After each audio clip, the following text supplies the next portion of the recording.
Hi, నేను మీ నవ్య. ఈరోజు లంచ్కి ఎండు చేపల కూర విత్ లాట్స్ ఆఫ్ వెజెస్ చూద్దాం.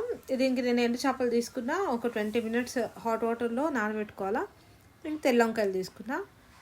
దీనికి కడాయి పెట్టుకుని ఆయిల్ వేసేసుకుని, ఆయిల్ కొంచెం హీట్ అయిన తర్వాత 2 పచ్చిమిర్చి ఉల్లిగడ్డలు వేసి ఫ్రై చేయాలా. తర్వాత కొంచెం కరివేపాకు కొంచెం ఫ్రై అయిన తర్వాత అల్లం వెల్లుల్లి పేస్ట్ వేస్తున్నా. నాన్ వెజ్ ఐటమ్స్కి ఫ్రెష్గా దంచుకొని వేసుకుంటే చాలా టేస్ట్ ఉంటుంది. కొన్ని మునక్కాయలు వేసుకొని కలిపేసుకోవాలా. తాలింపులో ఇది కలర్ చేంజ్ అయ్యే వరకు ఫ్రై చేయాలా. కొంచెం మూత పెట్టేసి ఒక 2 నిమిషాలు అట్లా మగ్గనిస్తే చాలు. ఓకే, కలర్ చేంజ్ అయింది. దీంట్లో పసుపు సాల్ట్ వేసుకుని కట్ చేసి పెట్టుకున్న తెల్ల వంకాయలు వేసేసుకుంటున్నా. ఇవి కలిపేసేయాలి బాగా.